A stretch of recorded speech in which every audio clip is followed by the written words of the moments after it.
Good afternoon, my dear team. How are you today?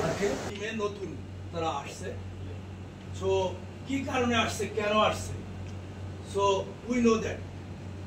আপনারা সবাই জানেন নাকি যে কারণে তারা আসছে বা কি কারণে আসলো আর কি কারণে অন্য যারা ছিল 10 থেকে 12 জন লোক চলে গেল, ওই কারণটা কি আপনারা কেউ চান কখনো?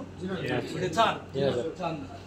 যদি আপনারা না চান, যার যে ডিপার্টমেন্টে কাজ করে, যে পোস্টে কাজ করে, তার যত সমস্যা, তার যত কিছু মানে কাজের ক্ষেত্রে বা পার্সোনালি কোনো সমস্যা থাকলে একান্ত তারই ব্যাপার। এইটা nobody can interfere to him. যার সমস্যা সেই বলবে, দ্বিতীয় থার্ড পার্সন কেউ সেখানে কি ইন্টারফেয়ার করতে পারবে। যদি ইন্টারফেয়ার করে থার্ড পার্সন, তাহলে সামথিং রং।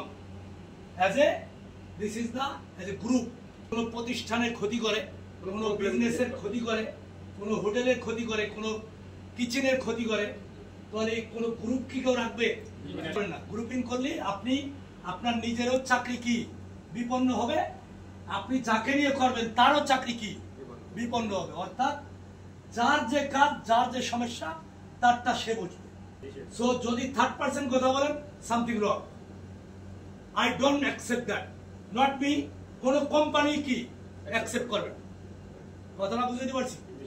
আপনার কোনো কিছু যদি আপনি না বুঝেন, কোনো কিছু যদি করতে না পারেন, কোনো কিছু যদি বানাবেন, ওইটা রিসিভির কোনো নলেজ না থাকে, ওইটা কোনভাবে কোন মেশিনটা চালাই দিব, কোনভাবে কোন ওভেনটা চালাই দিব, কোনভাবে কোন ফ্রাই প্যানটা ইউজ করতে দিব, কোনভাবে একটা খাবার তৈরি করতে হবে, নতুন খাবার হইলি যদি আপনি না পারেন, this headache not for you. Headache হচ্ছে কার? এই হেডিক হচ্ছে সুশেফের এবং এক্সিকিউটিভ শেফের।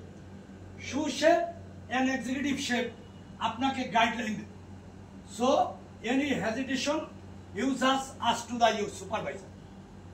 আপনি আপনার সুপারভাইজারকে নক করেন, আপনি আপনার সুশেফকে নক করেন, সে আপনাকে গাইডলাইন দেবে। যদি না হয় আপনি এক্সিকিউটিভ শেফে নক করেন, এক্সিকিউটিভ শেফ আপনাকে দেখাই দেবে।